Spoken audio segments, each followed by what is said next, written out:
के श्रवण करें आचार्य के माध्यम से। तो आचार्य के माध्यम से श्रवण करेंगे तो यहाँ पर आगम मात्रेण, तो आगम मात्रेण वर्णन कर दिया। तो मात्र शब्द से तो श्रवण करना चाहिए आगम मात्र के द्वारा। कहते आगम मात्र के द्वारा श्रवण करें तो आचार्य न बनाए, है ना, आगम से श्रवण करेंगे ना। तो यहाँ पर माँ शब्द आगम मात्र से बोल दिया, भाई आचार्य की क्या जरूरत है। जैसे बहुत से व्यक्ति आचार्य की जरूरत नहीं मानते, मानते कि नहीं मानते, नहीं मानते। कहते आचार्य का जो शास्त्र में तो सारा कुछ लिखा ही हुआ है, पढ़ लेते हैं, बाजार से खरीद लेंगे पुस्तक है, पढ़ लेंगे। आचार्य शरण में जाने की जरूरत है। यदि वहाँ पर गए तो फिर उनका नियम पालन करना पड़ेगी। समस्या तो ये भी है। तो व्यक्ति जिसको समय नहीं है वो आचार्य शरण में नहीं जाता है, वो जा गया समय क्या तो उनको वहाँ पर कुछ और भेंट पूजा भी देना पड़ेगी, नियम पालन करना पड़ेगी, अन्य अन्य तो कुछ पहुँच जाए। तो यहाँ पर उसको खंडन करते हैं। एक नंबर ठीक। तो मात्र शब्द से, तो मात्र शब्द है तर्क के व्यावर्तन करने के लिए, न पुनराचार्यम, आचार्य का खंडन करने के लिए नहीं है। क्योंकि आचार्य के बिना तो ज्ञान भी नहीं होगा। यदि ज्ञान भी लिया उसने तो भी तर्क हो जाएगा, घटा नहीं पाएगा, है क्या नहीं, क्या नहीं होगा, घटा नहीं पाएगा। क्योंकि व्यक्ति, बहुत से व्यक्ति की बुद्धि तो बहुत होती है लेकिन वो घटा नहीं पाते। जैसे इनकी बुद्धि जो क्या होता है, ये वैज्ञानिक बड़े बड़े विद्या जो IAS PS बनते सारे इतनी कंठस्थ कर लेते हैं ग्रंथ को, लेकिन घटा ही नहीं पाते वो, है क्या नहीं। आत्मा के विषय में तो नहीं घटा पाते, अन्य के विषय में घटा लेते हैं। बड़ी सूक्ष्म बुद्धि होती नहीं वैज्ञानिकों की, कितने धारण कर लेते हैं, लेकिन आत्मा के विषय में तो ख्याल ही होते हैं वो तो यहाँ से कहते हैं इसलिए आचार्य की जरूरत पड़ती है। तो मते, तो मत शब्द आया, तो मत कह लेना को उपत्या, जो उपत्ति के द्वारा इस तर्क के माध्यम से जो आचार्य के द्वारा श्रवण किया आगम को, उसी आगम के श्रवण करने के पश्चात आचार्य की माकार बिंद से अब उसी को अपनी युक्ति भी लगाए। तो शास्त्र ने ये बोला है और आचार्य ने ऐसा व्याख्यान किया है इस प्रकार से, पद पदार्थ का एक प्रकार से शोधन करो। और अब मेरा अनुभूति तो ऐसा कर रहा है, तब तीनों का अलग अलग जा रहा तो ठीक नहीं हुआ, और तीनों का एक हो गया, तीनों का जब एक ही मिल गया ना, ठीक है ना। क्योंकि अलग अलग जा रहा है तो उसने श्रवण अच्छी प्रकार से नहीं किया, समझ नहीं पाया आचार्य के अभिप्राय को, और श्रुति के अभिप्राय को आचार्य के तात्पर्य को नहीं जान पाया, श्रुति के तात्पर्य को आचार्य के अभिप्राय को नहीं जान पाया। अब जब उसने देखा कि तीनों का आचार्य श्रुति का अभिप्राय, श्रुति का तात्पर्य, आचार्य का अभिप्राय और मेरी तर्क है, तीनों एक ही स्वीकार कर रहे हैं। श्रुति का तात्पर्य, आचार्य का अभिप्राय और स्वयं का अनुभव, स्वयं की तर्क विचार, ये तीनों एक ही जगह, एक ही काम, एक ही जगह पर बैठ गए इस प्रकार से। तो उपत्ति के द्वारा पश्चात विज्ञाते, और उपत्ति के माध्यम, तर्क के माध्यम से निर्धारित किया गया, फिर उसका निर्ध्यासन करे विज्ञात हो जाने पर, है ना। विज्ञाते, विज्ञात हो जाने पर एवं एतत् न अन्यथा निर्धारित, इस प्रकार से निर्धारण करे, अन्य प्रकार से नहीं। आचार्य के माध्यम से श्रवण करके आगम को फिर पुनः मत मनन के द्वारा, तर्क के माध्यम से, उपस्थिति के माध्यम से, युक्ति युक्त तर्क के माध्यम से, वेदो तर्क मदीयताम तदुत्तम, है ना, कर्म सुनिष्ठीयता, यानी शास्त्र अनुकूलित तर्क होना चाहिए, कुतर्क नहीं होना चाहिए। नैयायिकों के जैसे कि आत्मा सुखी दुखी कर्ता भोक्ता होती है और आत्मा जड़ वाली होती है, ऐसी कुतर्क नहीं करना चाहिए, है ना। क्योंकि अंतःकरण के साथ जुड़ गई तो चेतन हो गई, अंतःकरण के साथ नहीं जुड़ी तो जड़ हो गई, ऐसा नहीं है। कुतर्क करते हैं तो कुतर्क नहीं करना चाहिए। तो इस प्रकार से आत्मा ज्ञान हो जाता है, ना अन्यथा अन्य प्रकार से नहीं, इस प्रकार निर्धारण चालू हो जाता है उसको। किम भवती उच्यते, तो इसकी इस प्रकार से हो जाने पर क्या होगा, इति उच्यते इदम विदितम भवती, आत्मा का जब विदित हो गई, सब कुछ जान लिया, आत्मा के जान लेने पर आत्मा के द्वारा रचित संपूर्ण जगत है वो भी जान लिया जाता है कि ये आत्मा से भिन्न है ही नहीं है। मृतिका रूपकार उपादान को, कारण को जान लिया तो मृतिका से बने हुए सारे घटे सकुरा कुल्लड़ आदि का भी ज्ञान हो जाता है। सोने के आभूषण को जान लिया, स्वर्ण को जान लिया, स्वर्ण रूप कारण को जान लिया तो सोने के बने हुए आभूषणों को भी व्यक्ति जान लेता है, सारे सोने के ही है ना। आकृति अकेली भिन्न भिन्न दिख रही है लेकिन है सारे सोने के ही। इदम सर्वम इति, यह सब कुछ एकदम सर्वमिति यद आत्मनो अन्य से, जो आत्मा से भिन्न है ये सब कुछ आत्मा यद आत्मनो अन्य, आत्मा से जो भिन्न दिख रहा है वो सारा कुछ आत्मा ही है, वो सबको जांच लेता है। आत्मा से जो अन्य दिख रहा है वो आत्मा से भिन्न नहीं है। आत्म व्यतिरेकण अभावात, उसमें हेतु दे दिया, जो आत्मा से भिन्न जो दिख रहा है घट चकोर कुल्लड़ारी वो आत्मा से भिन्न नहीं है, क्योंकि उपाधि को लेकर भिन्न से दिख रहा है, उपाधि से रहते। उपाधि जब कारण का विचार किया तो कारण का विचार करने पर कि आत्मा से उत्पन्न हुआ देखा, आत्मा ही गई हुई है, आत्मा ही दिख रही है, तो दिख ही नहीं रहा। जब कारण का विचार, कारण का लोप करते करते जाएंगे ना, कार्य का जब कारण में लोप करते करते जाएंगे तो लोप करते जाएंगे, बात करते जाएंगे तो अंतिम में जाकर कुछ बचा ही नहीं है आत्मा को छोड़ करके। तो इस प्रकार से वही पर अब जो कारण से कार्य को निकालते निकालते जाएंगे तो वही अंतिम में जाकर कार्य टिकने लगा। इस प्रकार से तो आत्मा से व्यतिरिक्त का अभाव हो जाता है। इस प्रकार से ये संपूर्ण जगत को जान लेते हैं और आत्मा से भिन्न कोई दूसरा है नहीं है। इस प्रकार से अब लोग साक्षात्कार हो गया। अब नवा, अब उस आत्मा को जानने के लिए और दूसरे दृष्टांत दे देते हैं, है ना। कहाँ तक हो गया? अच्छा, छठा हो गया ना, सातवां कहते हैं ना। हाँ, ब्रह्म तम परादाद यो अन्यत्र आत्मनो ब्रह्म वेद।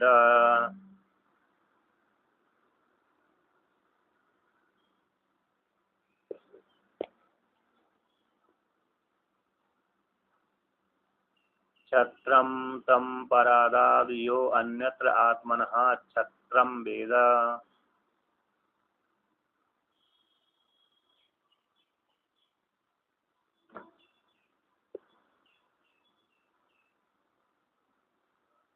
लोकास्य तम परादुर्यो अन्यत्र आत्मनो लोकान वेद।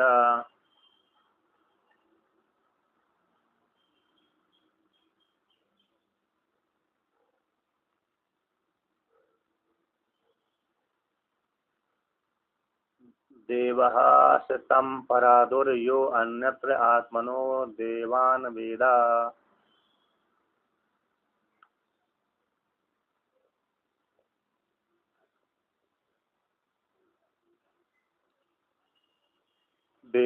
वेदास तं परादुर्यो अन्यत्र आत्मनो वेदान् वेद।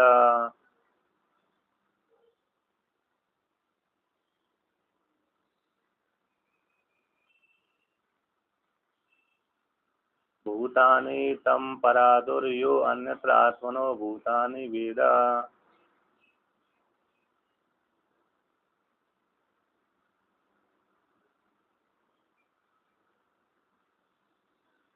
सर्वं तं परादाद्यो अन्यत्र आत्मनः सर्वं वेद।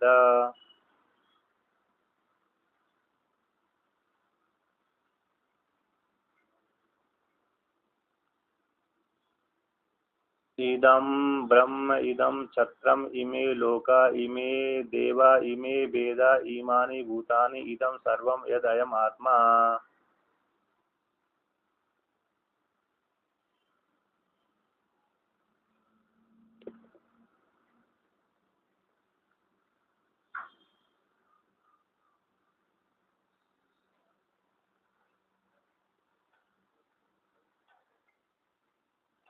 तो देखिए इसका व्याख्यान करते हैं, फिर अगला मंत्र करेंगे। तो ब्रह्म तम परादान यो अन्यत्र आत्मनो ब्रह्म वेदा। जो कोई भी साधक है अथवा साधिका है, तो ब्राह्मण जाति में हुआ हो, चाहे क्षत्रिय जाति में पैदा हुआ है, तो अन्य जाति में पैदा हुआ हो, तो वो यदि अपने को ब्रह्म का भी चिंतन करता और अपने से भिन्न ब्राह्मण क्षत्रिय वैसा आदि को भी जानता है, तो उसके विषय में उसकी निंदा करते हैं, भेद बुद्धि वाले की निंदा करते हैं। तो जो ऐसा जानने वाला है तो तम उस जानने वाले को ब्रह्म परादात, ब्रह्म शब्द से ब्राह्मण जाति रूप ब्रह्म, उसको क्या कर पराजित कर देता है, यानी आशा मोक्ष रूप जो केवल रूप मोक्ष है उससे च्युत कर देता है। क्या कर देता है? मोक्ष रूप जो केवल रूप जो मोक्ष है, फल है, मोक्ष रूप जो फल है ना, केवल रूप जो फल है उससे च्युत कर देता है। कौन कर देता है? ब्राह्मण जाति रूप ब्रह्म ब्राह्मण। तो चाहे ब्राह्मण ले लो चाहे ब्राह्मण जाति ले लो। क्यों क्यों च्युत अपने मोक्ष रूप फल से वो च्युत कर देते हैं इनको, इस कर्मी साधक को? क्योंकि अन्यत्र आत्मनो ब्रह्म वेदा, उसमें हेतु दे दिया। आत्मा से, आत्मा आत्मा ने अपने से अन्यत्र ब्रह्म को जानता है, ब्राह्मण जाति को जानता है। इस हेतु से, इसी अपराध से, इसी अपराध एक ही अपराध कर दिया तो एक ही अपराध से उसको केवल रूप से मोक्ष से च्युत कर देते हैं। ब्राह्मण जाति रूप ब्राह्मण अथवा ब्राह्मण ही। अब कहते हैं क्षत्रिय को लेकर कहते हैं कि क्षत्रम तम पराधात यो अन्यत्र आत्मनो क्षत्रम वेदा। कहते हैं जो क्षत्रिय जाति में साधक हुआ हो, चाहे ब्राह्मण ही साधक हो, चाहे स्त्री साधक हो, चाहे पुरुष साधक हो, लेकिन अपने से भिन्न कहते हैं क्षत्रियों को जानता है। तो कहता है आत्मनो, आत्मा से भिन्न अन्य क्षत्रियों को जानता है। तो क्षत्रियों को जानने वाली क्षत्रिय जाति है, तो क्षत्रिय इसको क्या कर देते हैं? पराजित कर देते हैं। कहाँ से पराजित कर, गिरा देते हैं कि केवल रूप मोक्ष से गिरा देते हैं इसको। क्यों गिरा देते हैं भाई? क्योंकि वो अपने से भिन्न क्षत्रियों को जानता है। तो मैं अलग हूँ, वो क्षत्रिय अलग हैं, ठीक है ना। चाहे क्षत्रिय जाति अलग मान लो, चाहे क्षत्रिय जाति में उत्पन्न होने वाले स्त्री पुरुष है वो अलग अलग हैं, इस प्रकार से जानता है। यानी उपाधि से तो ठीक है, लेकिन स्त्री पुरुषों के भीतर गया, क्षत्रिय जाति की स्त्री पुरुषों में भीतर गया वो चेतन आत्मा मुझसे भिन्न भिन्न है, इस प्रकार से जानता है। तो फिर तो वो परमात्मा से च्युत होता है, क्योंकि उसने चेतन आत्मा में भेद कर लिया। लौकिक व्यवहार में तो भेद ही करना पड़ेगी, क्योंकि नहीं करेगा तो माता के साथ माता जैसा व्यवहार नहीं करेगा, पत्नी के जैसा पत्नी व्यवहार नहीं करेगा, पुत्री के जैसा पुत्री जैसा व्यवहार नहीं करेगा, तो गड़बड़ ही हो जाएगा, है क्या नहीं। लौकिक व्यवहार में तो उसी प्रकार से व्यवहार करने, पत्नी के साथ पत्नी वाला, माता के साथ माता वाला, पिता के साथ पिता वाला, पुत्री के साथ पुत्री वाला, शत्रु के साथ शत्रु वाला, मित्र के साथ मित्र वाला। नहीं तो एक जैसे चाहे सभी स्त्रियों को माता जैसी जान लिया तब भी समस्या, सभी स्त्रियों को पत्नी जैसे जान लिया तब भी समस्या, तो गड़बड़ हो जाता है। तो इसलिए वहाँ पर लौकिक व्यवहार में तो भाई भेद पूर्वक चलेगा, लेकिन उन सभी के भीतर चेतन आत्मा में है भेद नहीं करना, इसका निषेध किया है। हाँ, सर्वात्म भाव करना, सभी प्राणियों के भीतर गया हुआ जो चेतन आत्मा वो उससे भिन्न नहीं है। मैं भी सभी गए, सभी मुझ में है, इस प्रकार से। तो उसी का ही है। वहाँ की उपाधि तो भेद वाली रहती है, उपाधि में उपाधि है ना, उपाधि मिथ्या होती है, सत्य नहीं होती, बस इस प्रकार से। लौकिक व्यवहार तो भेद पूर्वक ही चलता है। अब कहते हैं कि देव, अब ब्राह्मण क्षत्रिय ले दिया, उपलक्षण सारो जाति हो गई। ब्राह्मण क्षत्रिय नाम ले लेने से कौन सी हो गई? जो बची हुई जातियां भी आ गई, सब आ गई। अब दूसरे कहते हैं देवास्तम परादुर यो अन्यत्र आत्मनो देवान वेदा। जो कोई स्त्री पुरुष साधक है तो कैसे वो साधक है, उस साधक को तम उस साधक को देवता परादुर पराजित कर देते हैं, भ्रष्ट कर देते, नष्ट भ्रष्ट कर देते हैं। कहाँ से? च्युत कर देते हैं। कहाँ से? केवल रूप मोक्ष से च्युत कर देते हैं। क्यों कर देते हैं? क्या अपराध कर दिया? साधक साधिका ने अन्यत्र आत्मनो वेद देवान वेदा, क्योंकि अपने से भिन्न देवताओं को जानता है, अपने से भिन्न देवताओं को जानता है, इसलिए वो देवता क्या कर देते हैं? देव उसको पराजित कर देते हैं, नष्ट भ्रष्ट कर देते हैं, यानी केवल रूप मोक्ष से च्युत कर देते हैं। अर्थात अभी अब उसको बहुत और ज़्यादा अच्छी प्रकार से मनन करना पड़ेगी, अभेद चिंतन करना पड़ेगी, है ना। अभेद चिंतन करना पड़ेगी, क्योंकि अभी उसका अभेद चिंतन बना नहीं है, इसलिए दूसरे च्युत कर देते हैं। अब उसी प्रकार देवता कहने के पश्चात वेद, तो वेद भी उसे कर्मी को, कर्मी है ना, कर्मी तो व्यक्ति वेद करता है, उपासक भी कभी कभी वेद कर देता है। फिर उपासना अद्वैत वाली उपासना हो गई तो वेद करना बंद कर देता है। लेकिन कर्मी तो भाई वो क्या करता है? वो कर्मी को वेद ही पूर्वक करता है, वेद ही उसमें वेद बना रहता है।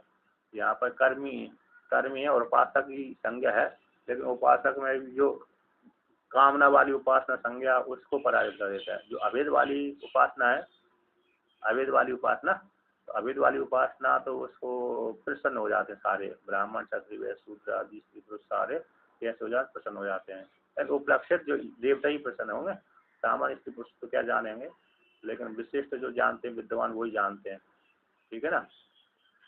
सामान्य की तो चर्चा ही नहीं है, विशिष्ट जो जानते हैं वही जानते हैं। ऐसे जो वेद भी, वेद क्या कहते हैं उसको, जो भेद करने वाले कर्मी की पराजित कर देते हैं, आत्मा से च्युत कर देते हैं, केवल रूप मुख से च्युत कर देते हैं। इसलिए क्यों करते हैं, उन वेद के प्रति क्या उसने दोष कर दिया कि वेदों को अपने से भिन्न जानता है। तो वेदों को भाई, तो वेद तो भिन्न नहीं है, नहीं, परमात्मा से उत्पन्न हुए हैं। वेद कैसे हुए हैं? परमात्मा से उत्पन्न हुए। ठीक है ना। कुछ अरे अच्छा, नहीं, माइक उनका खराब हो गया, उनका माइक अरे चला गया। कहीं ना नया मोबाइल खरीदो और है क्या नहीं से ज्वाइंट हो। तो देखिए, अरे वेद के बाद आ गया भूतानी। तो भूतानी उसे साधक को, कर्मी को पराजित कर देते हैं। पराधुरिन, पराजित हो जाना। अन्यत्र आत्मनो भूतानी वेद, क्योंकि अपने से भिन्न दूसरे भूतों को जानता है, सारे भूतों को। पंचभूत भी ले लीजिए, और पंचभूत नहीं लेना है तो पंचभूतों के द्वारा पंचभूतों के द्वारा बने हुए जो शरीर है, और शरीर में जो चेतन जीवात्मा रहते हैं, वो सारे भूत उसको पराजित कर देते हैं। तो मनुष्य भी आ गए, जीव जंतु भी आ गए, पशु पक्षी भी आ गए, सारे कीड़े मकोड़े सारे आ गए, इस प्रकार से तो उसको सभी को पराजित कर देते हैं। तो वो पराजित तो नहीं करते, मतलब ये, क्योंकि अब वो शास्त्र ने वर्णन कर दिया, जो आत्मा में इतर मित्र पश्यति था, इतर इतर पश्यति था, कैसा, अरे द्वैतम भवती, जो आत्मा में इतर इतर देखते वो द्वैत द्वैत ही हो जाता है, द्वैत के समान भवता है। द्वैत तो नहीं है, द्वैत तो नहीं, लेकिन द्वैत के समान हो जाता है। अब जो द्वैत के समान हो गया, द्वैत समान आत्मा में देख रहा है, भिन्न भिन्न करके देख रहा है, तो वो मोक्ष रूप फल की प्राप्ति नहीं होगी, बल्कि शास्त्रीय कर्म किया है तो लोकांतर फल की प्राप्ति तो उसको होगी, है ना। शास्त्रीय कर्म किया है तो इस लोकांतर फल की प्राप्ति होगी, लेकिन भेद पूर्वक उपासना करी थी, इसलिए मुक्त फल की प्राप्ति उसको नहीं होगी। बस इतना ही है, यहाँ पर समझना योग्य है। सर्वम पराधेय, श्रुति ने कहा कि कहाँ तक एक एक को गुना है, सभी को ले दिया। सर्वम तम पराधेय, और इस कर्मी को, भेद पूर्वक उपासना करने वाले कर्मी को, भेद पूर्वक चिंतन करने वाले कर्मी को, साधक को, और भेद पूर्वक कर्म करने वाले कर्मी को पराजित कर देते हैं, केवल रूप मुख से शिक्षित कर देते हैं, क्योंकि सभी को अपने से भिन्न करके जानता है। इदम ब्रह्म, अब श्रुति संग्रह कर देती है, जिसको नाम लिया उसी का कह देती है, सभी को आत्मा मंसूर करती है श्रुति। इदम ब्रह्म या ब्राह्मण जाति उपलक्षित ब्राह्मण भी, क्षत्रिय जाति, इदम क्षत्रम, एक क्षत्रिय, क्षत्र शब्द से क्षत्रिय जाति और क्षत्रिय जातियों को होने वाले स्त्री पुरुष उपलक्षित, वैश्य शूद्र, दो जाति ले लेने के बाद तीसरे चौथे अपने आप ही आ गए। तो वैश्य शूद्र सारे आ गए, स्त्री पुरुष सारे आ गए। इमे लोका, ये सारे लोग, पृथ्वी लोग, भू लोग, भुवा लोग, भूर भुवा कहा महाजना तपा सत्यम, सारे लोग, और सारे लोग शब्द में लोग कहते बुद्धि लोग का जीवात्मा, लोग कहते बुद्धि थी लोग, जिसमें रह करके, जिस शरीर में रह करके जीव सुख दुख दोनों को भोगते हैं, तो जीवात्मा लोग हो गए।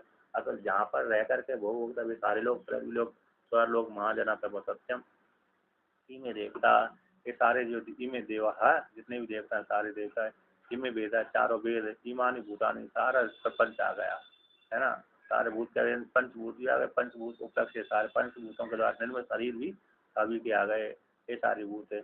इदम सर्वम है, सब कुछ दिख रहा है, और बचा हुआ इदम शब्द से जोड़ दिया, है ना। वेद अयम आत्मा, सब कुछ आत्मा ही है, ऐसा वर्णन कर दिया।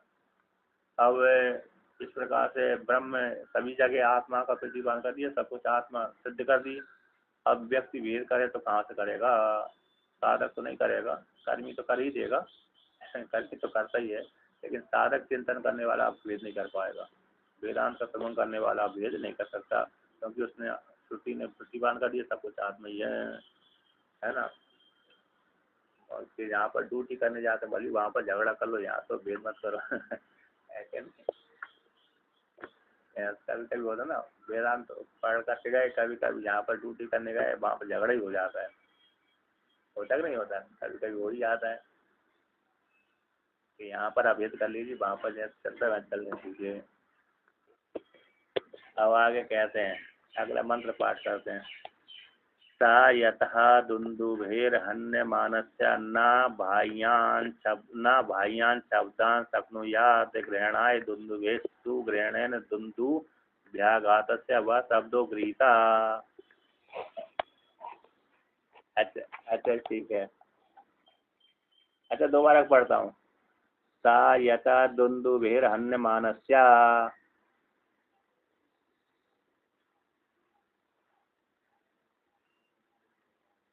न न बाह्यान् शब्दान् शक्नुयात्।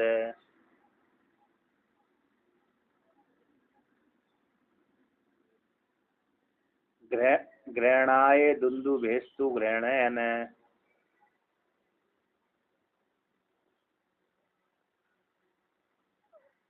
दुन्दुभ्याघातस्य व शब्दो गृहीतः।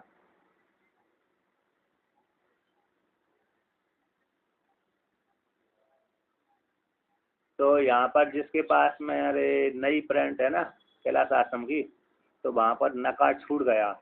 सा यथा दुन्दुभेर अन्य मानस्य न, यहाँ पर न जोड़ देना। हाँ वो न जोड़ देना क्योंकि फिर आटो नहीं लगेगा वो। बाह्यान शब्दान शक्नुयात् ग्रहणाय दुन्दुभेश तु ग्रहणेन दुन्दुभिः दुन्दुभिः आघातस्य व शब्दो गृहीता। ऐसा यथा दृष्टांत, एक पहला दृष्टांत दे दिया। सा यथा दृष्टांत है लोक में जैसे प्रसिद्ध है।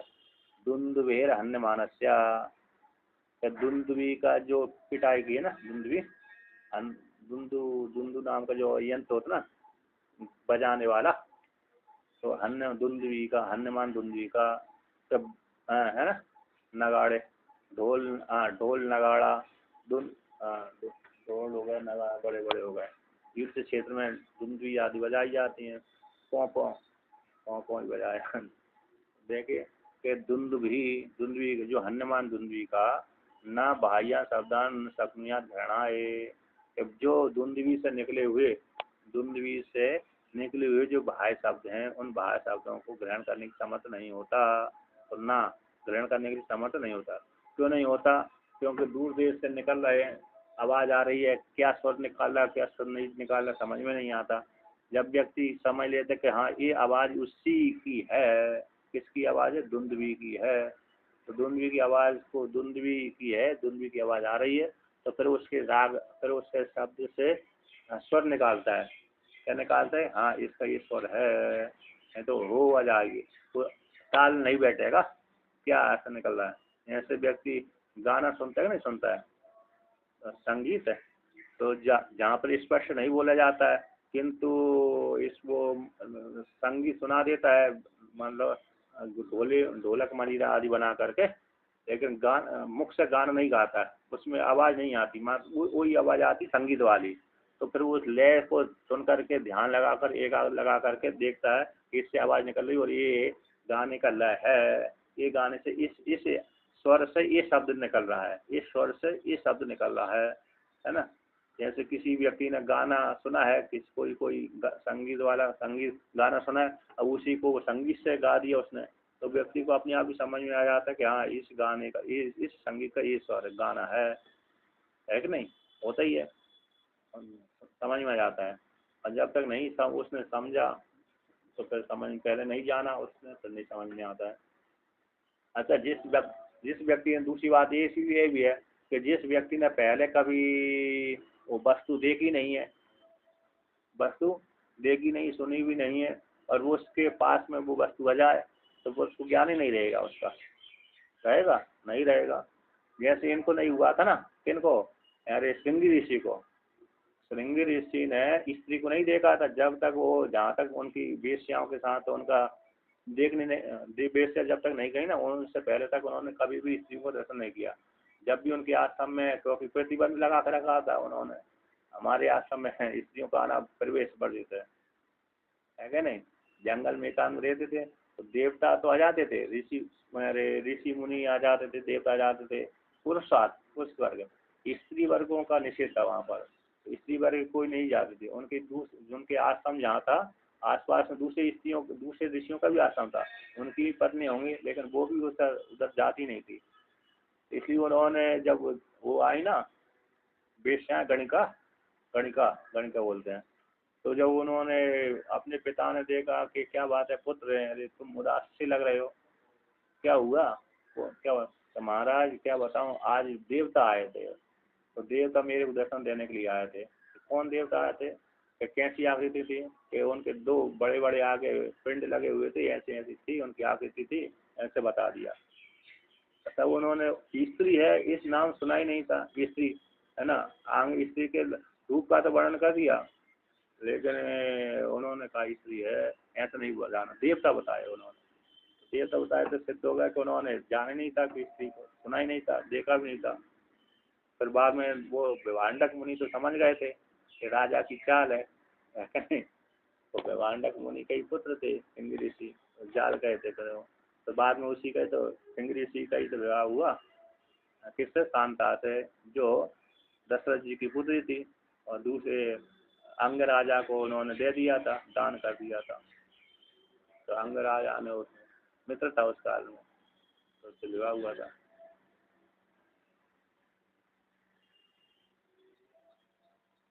और प्रसंग बहुत जगह प्रसंग आता, रामचरित मानस में उसने कर दिया, उसमें ज्यादा प्रयोजन सिद्ध, मतलब जहाँ पर जरूरत पड़े, ग्रंथ नहीं बढ़ाते, उन्होंने सोची ग्रंथ कहाँ तक बढ़ा, तो कभी कभी सारी सारी चर्चा नहीं देते ना, पुराणों में दे देते हैं।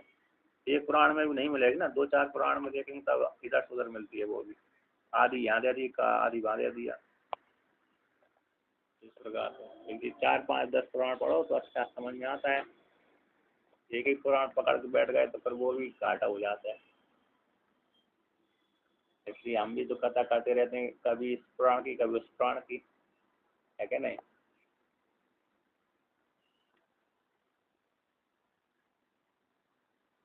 नहीं नहीं नहीं नहीं, वो तो भेद, वो तो तत्व तो पहले समझ लिया ना, तत्व तो, तो नहीं, तत्व को तो जान ही, उपनिषद तत्व तो वो करा ही दिया सिद्धांत तो। अब अब अब और क्या, इसलिए वो है, नहीं तो बातचीत विज्ञापन में तत्व ये हो रहा है। लेकिन तो इस प्रकार से अब कहते हैं कहाँ पर आ गया, हाँ, तो भाई शब्दान को, के भाई शब्दान को नहीं समझ पाते जब तक, कहते कब समझता है। सिंह ऋषि ने स्त्रियों को नहीं देखा था, तब उन्होंने स्त्रियों को अपने पिता से वर्णन नहीं कर पाए, बस आकृति अकेली वर्णन कर दी थी, ऐसी ऐसी आए थे देवता 4 5, मेरे को खिलाया पिलाया, गले भी लगाया ऐसे ही बोले थे, क्योंकि गला जब लगाया तो उनको अलग स्पर्श का स्वाद आया, जब तक गला नहीं लगाया, गले नहीं लगी स्त्रियाँ वो गणिका, तब तक उनको समझ में नहीं आया। अब जैसे उनसे गले लगाए तो उनको अलग आनंद की अनुभूति हुई, फिर वो उदासीन हो गए, उन्हीं के विषय में चिंतन करने लगे थे, तब उन्होंने बताया। तो इसलिए उनको ज्ञान नहीं था स्त्रियों का, तो तब उन्होंने जान लिया। उसी प्रकार से हमको बहुत सी वस्तु हमने देखी नहीं है ना, पक्षियों को नहीं देखा बहुत से, क्योंकि 84 लाख योनियां हैं। अब उसमें बहुत से दो, थोड़े बहुत तो बहुत से 100 200 1000 500 देखे होंगे हमने पक्षी, वो ये तो नहीं देखे, क्योंकि जलचर थलचर नवचर बहुत होते हैं वो। 30 32 लाख तो जीव जंतु ही है, 30 32 लाख है, कहीं 21 लाख है कि मनुष्यों की योनि, मनुष्य योनि ही 5 4 हजार की है, मनुष्य जो योनि है ना, वो 4 हजार प्रकार, 4 हजार प्रकार की है इस प्रकार।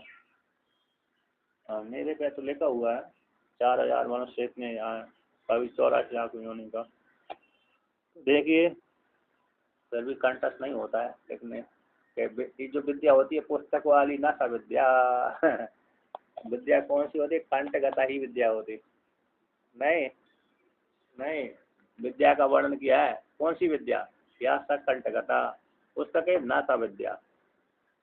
के धन, धन कौन सा है? जो पास में है, कैसा हमने वो धन में, धन को हमने मित्र के पास रख दिया ना, था वो धन हम तो समय पर देगा ही नहीं, क्योंकि मित्र के पास में रख दिया रखने के लिए, तो समय पर मित्र ने तो खर्चा कर दिया, अब खर्चा कर दिया तो नहीं देगा वो। तो जब अपने पास में रखी हुई धन को, विद्या अपने पास में है, कंठ में है, उसी को विद्या कहते हैं, पुस्तक में रखने वाली विद्या को विद्या नहीं कहते।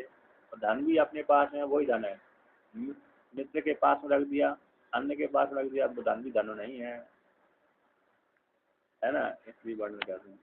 तो कहते हैं अब कहते हैं ग्रहणा ये, कहते हैं द्वंद्विस्तु ग्रहण, अब क्या कहते कारण को ग्रहण कर लिया, कि हाँ ये आवाज़ धुंधवी की है, धुंधवी धुंधवी है, तो धुंधवी से निकल रही है, तो धुंधवी को ग्रहण कर लिया क्योंकि देख रहा है कि व्यक्ति बजा बजा रहा है, तो धुंधवी ग्रहण से, तो धुंधवी आघातस्य व शब्दों गृहीता, धुंधवी में आघात से उत्पन्न होने वाले शब्द को ग्रहण कर लेता है। नकारे, नकारे नंकार नकारे लिखा, नकारे नकारे, तो धुंधवी के ग्रहण करने से धुंधवी के में आघात जो किया, आघात से निकला हुआ शब्द को ग्रहण कर लेता है। हाँ ईश्वर वाला है, इसे ईश्वर वाला है, इस सभा ये उसकी आवाज़ आ रही है ना, ये इसकी धुंधवी की आवाज़ है।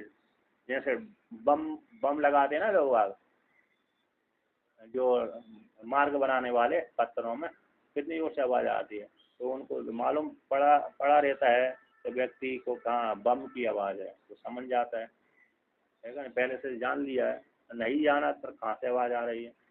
अभी उल्का उल्का आदि की जो आवाज़ आती है वो समझ में नहीं आती, पहले उल्का आदि की आवाज़ आती थी, गिरती रहती थी उल्का, अभी तो गिरना बंद हो गए तो समझ में नहीं आती कि उल्का की आवाज़ कैसी होती है ना। शास्त्र में तो वर्णन आता उल्का खूब गिरते रहते थे पहले, तो अभी समझ में नहीं आता। हाँ हाँ छोड़, हाँ था, हाँ गिरते रहते हैं, वो गिरते रहते हैं क्योंकि जिस राजा के पहले पहले राजाओं के राज में गिरते रहते थे, जो राजा अरे गलत कार्य कर देता था प्रत्यक्ष दिखला देते थे कि तुम्हारे राज में ऐसा हानि होने वाली है, तुम सावधान हो जाओ। अब देखिए अगला मंत्र कहते हैं भाई, सा यथा संकस्य ध्यायमानस्य,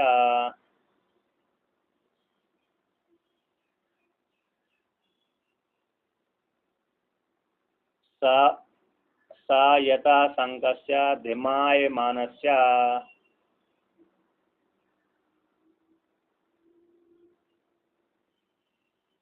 न बाह्यान् शब्दान् शक्नुयात्,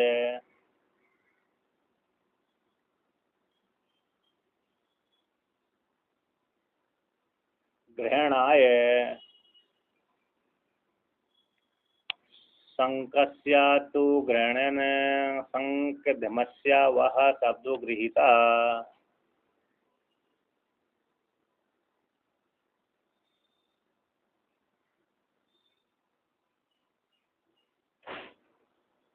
तो यहाँ पर कहते हैं सयता, दूसरा दृष्टांत होगा, सयता जिस प्रकार दूसरा दृष्टांत, तो शंकस्य धिमाय मानस्य, फूंकने अर्थ में, धिमा धातु है फूंकने अर्थ में, जब शंख में हवा फूंकते हैं तो कहते हैं शंख को जब फूंका जाता है उसके द्वारा, तो शंख से निकला हुआ जो बाह्य शब्दान है वो बाह्य शब्दों को ग्रहण करने की सामर्थ्य नहीं होता।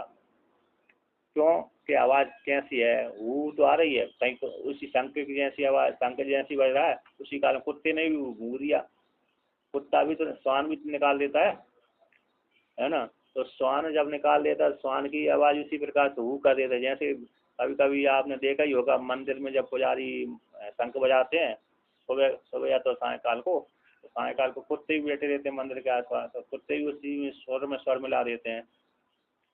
तो अब मालूम थोड़ी है कि ये श्वान की आवाज़ है कि यार शंख की आवाज़ है, किंतु दोनों की आवाज़ मिली जुली आ रही है ना, तो फिर वो कहते नहीं, फिर बाद में कहते बाह्य शब्दों को ग्रहण करने में समर्थ नहीं होता, किंतु कहते हैं शंकस्य धिमायमानस्य, शंख जब धिमायमान हो जाता है मतलब शंख को ग्रहण कर लिया उसने, जान लिया, शंख को क्या कर लिया, पकड़ लिया, जान लिया, अरे शंख की आवाज़, नज़दीक में पहुंच गया ना वो व्यक्ति, तो नज़दीक में पहुंचने वाले व्यक्ति जैसे ये अमुक व्यक्ति शंख बजा रहा है, तो शंख की आवाज़, शंख के ग्रहण से शंख जो बजा हुआ शब्द को, शंख से निकला हुआ बजने के पश्चात जो शंख से निकला हुआ शब्द को ग्रहण करने में समर्थ हो जाता है, ठीक है ना। धिमाय मानस से मतलब फूकना, शंख के धिमस्या, धिम धातु है फूकने अर्थ में, मतलब जमा करना फूकने अर्थ में, सब फूकेगा तो हवा फूकेगा, हवा वो डालेगी इधर से तो उससे परिवर्तन होकर के आवाज़ निकलती नहीं। अब वीणा को लेकर कहते हैं, सा यथा वीणायै वाद्यमानायै,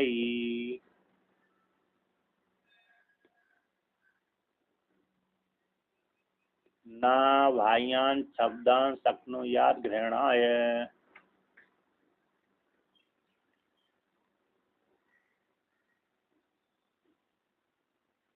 वीणा यही तु ग्रहणेन वीणावादस्य वह शब्दो गृहीतः।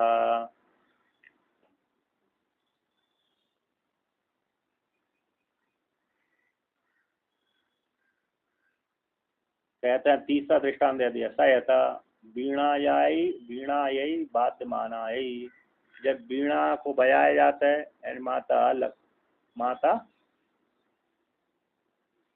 सरस्वती, माता सरस्वती है, तो माता सरस्वती का जो वो है क्या है,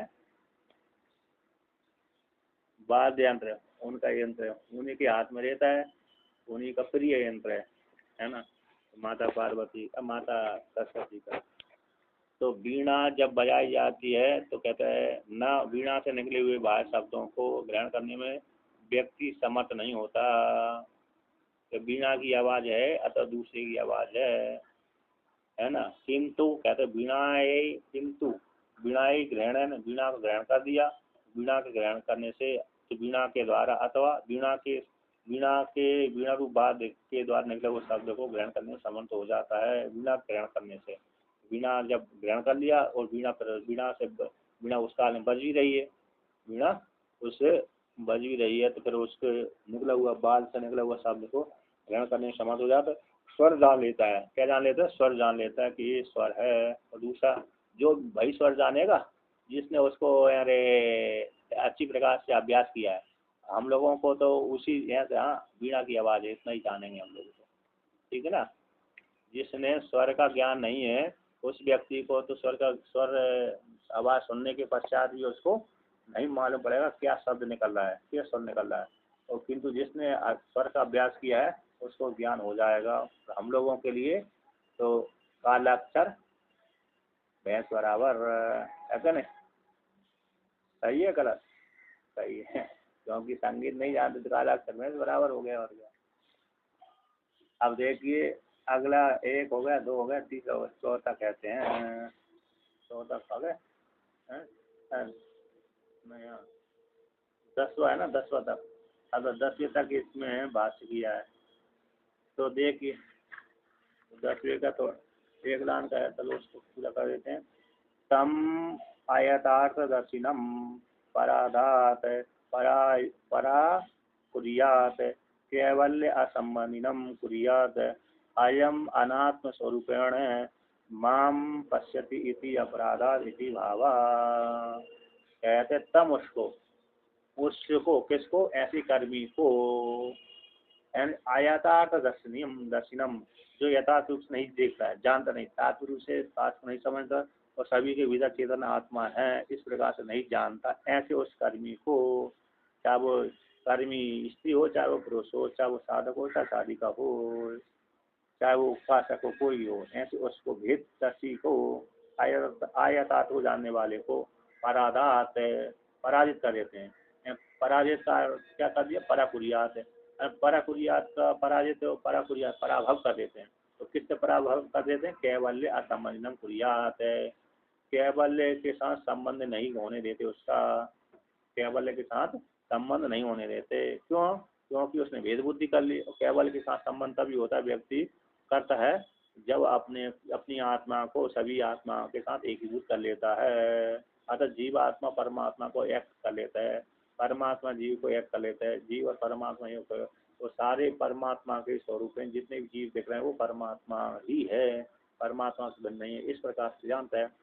पारमार्थिक दृष्टि से, पारमार्थिक दृष्टि से, व्यवहारिक दृष्टि से तो भले देवदत्त अलग है, कृष्णदत्त विष्णुदत्त अलग है, किंतु पारमार्थिक दृष्टि से तो भिन्न भिन्न ही है, इस प्रकार से जानता है। पारमार्थिक दृष्टि से तो एक ही है, कभी कभी बोलते बोलते दूसरी निकल जाता है ना शब्द से। पारमार्थिक दृष्टि से तो एक ही है, सभी के भीतर एक ही आत्मा है। व्यवहारिक दृष्टि से वाली भिन्न भिन्न दिख रहे हैं, तो व्यवहारिक दृष्टि है तो व्यवहारिक दृष्टि तो कुछ काल के लिए है। पारमार्थिक दृष्टि से सभी स्त्री पुरुषों के भीतर गया और चेतन एक ही है, इस प्रकार से जानता है। तो ठीक है, नहीं जानता है, भेद करके जानता है, तो फिर केवल के साथ संबंध नहीं होने देते, यही पराजित हो गया। अनात्म स्वरूपेण माम पश्यति, दोष क्या लगा दिया, क्योंकि दोष लगा कर कई व्यक्ति का किया जाता है कि अनात्म रूप से हमको देखता है, यानी हम इसकी आत्मा नहीं है, हम इससे भिन्न हैं इस प्रकार से देखता है। अपनी मैं इससे भिन्न नहीं हूँ इस प्रकार से, मुझसे भिन्न ये सामने वाले नहीं है इस प्रकार से नहीं देखता, बल्कि मुझसे भिन्न अलग अलग हैं इस प्रकार से देखता है। ऐसी अपराध के कारण ये एक ही अपराध है, इसी अपराध के द्वारा ही उनको पराजित कर देते हैं। अर्थात जो भेद बुद्धि से देखता है आत्मा में है तो द्वैत भी भवती, वो पुरुषार्थ से भ्रष्ट हो जाता है, च्युत हो जाता है। सही है ना। मतलब श्रुति ने यहाँ पर खंडन कर दिया, निंदा कर दी। भेद देखने वाला व्यक्ति को क्या कर दिया जाता है, अरे मोक्ष फल की प्राप्ति नहीं होती, ये तात्पर्य है। जो स्त्री अथवा पुरुष श्रवण करता है करता है तो अच्छा है, नहीं करता है तो वो तो भेद में पड़ा हुआ है। किंतु जो श्रवण करने के पश्चात भी भेद बुद्धि करता है कि सारी जीवात्मा अलग अलग हैं पारमार्थिक दृष्टि से, पारमार्थिक दृष्टि से सारी जीवात्मा अलग अलग है। इस प्रकार से यदि जानता है तो मतलब अभी उसको मोक्ष फल की प्राप्ति नहीं होने वाली। और जो जान लेता साधक अथवा साधिका वेदांत श्रवण करने के पश्चात नहीं, सभी प्राणियों के भीतर एक ही आत्मा है, ब्रह्म है, वो मैं ही हूँ। भली लौकिक व्यवहार अलग अलग करेगा, लौकिक व्यवहार तो वो भेद पूर्वक ही करेगा, किंतु पारम दृष्टि से वो अरे सभी आत्मा को एक करके जानता है, अथवा सभी आत्मा को एक करके जानने की जरूरत नहीं है। इस प्रकार चिंतन करता है कि मैं ही ब्रह्म हूँ, मैं ही ब्रह्म हूँ। मैं न स्त्री हूँ, न मैं पुरुष हूँ, न किसी की बालक बालिका पति पत्नी माता पिता कुछ भी नहीं हूँ, पुत्र गुरु शिष्य कुछ भी नहीं, बल्कि मैं परब्रह्म परमात्मा हूँ, हम ब्रह्मास्मि। इस प्रकार से निरंतर चिंतन करता है, अथवा करती है, तो फिर उसको पराजित नहीं होती है ना। ठीक है, हो गया, पराजित नहीं होना है ऐसा नहीं। आज का कार्य यही है कि जीवात्मा जो भेद करता है तो परमार्थ से च्युत हो जाता है। जो जीव सभी आत्मा में अभेद करके चिंतन करता है तो परमात्मा से च्युत नहीं होता, मतलब परमार्थ उसको आत्मतत्व की प्राप्ति हो जाती है। बस आज का यही भेद है ना। तो जीवात्मा अरे कामना से शुरू करके इधर उधर भटकता है, राग से होकर के एक दूसरे से प्रेम करता है, बल्कि राग से होकर के मुख्य प्रेम तो अपनी आत्मा में ही होता है। यही आज का सार है। जय जय।